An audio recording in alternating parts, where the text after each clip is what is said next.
Assalamualaikum teman-teman.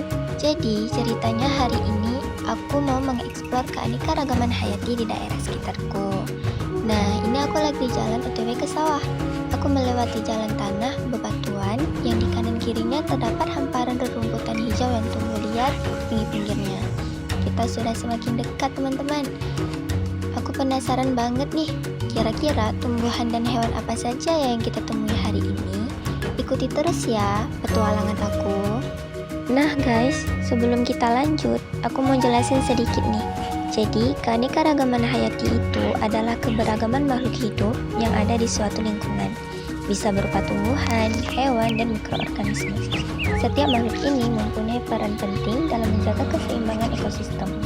Di sawah tidak hanya terdapat tumbuhan padi, tetapi ada tumbuhan lain seperti genjer. Tumbuhan genjer sering dianggap gulma oleh petani karena bersaing dengan padi. Namun, genjer juga merupakan sayuran yang bisa dimakan. Bahkan sebagian petani, genjer menjadi sumber penghasilan. Sedangkan tanaman padi adalah produsen utama karena menjadi sumber makanan pokok bagi miliaran orang di dunia, terutama di Asia. Padi menghasilkan beras yang kaya karbohidrat sebagai energi utama. Tumbuhan padi juga menopang ekonomi jutaan petani dan memiliki peran penting dalam ekosistem sawah.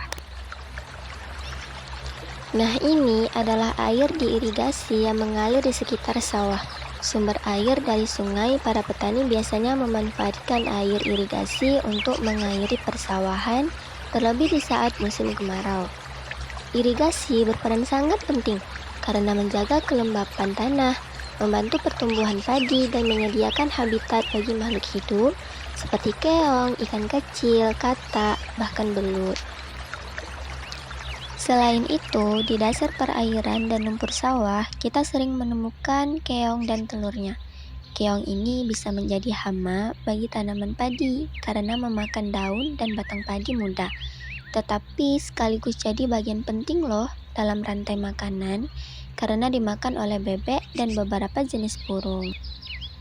Nah sobat, selain itu di tepi sungai kita dapat melihat ada kerbau dan burung kuntul yang sedang mencari makan. Semua ini menandakan bahwa sawah bukan hanya tempat menanam padi, tapi juga menjadi ekosistem yang kaya akan keanekaragaman hayati. Dan terdapat juga kupu-kupu yang sering terlihat berterbangan di sekitar sawah dan di pinggir sungai. Mereka tertarik pada bunga-bunga liar yang tumbuh di pematang sawah atau rerumputan sekitar sungai. Kupu-kupu berperan penting dalam ekosistem karena membantu proses penyerbukan tanaman. Selain kupu-kupu, capung, belalang, bahkan burung sering terlihat berterbangan di sekitar sawah. Gundukan sawah biasanya petani menggunakannya sebagai jalan untuk memudahkan berjalan di persawahan. Pada gundukan sawah yang basah, biasanya terdapat katak yang sering terlihat melompat.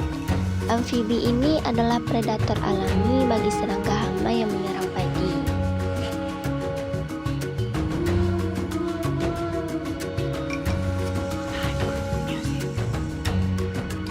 Hai teman-teman, di sini juga ada peternakan bebek loh.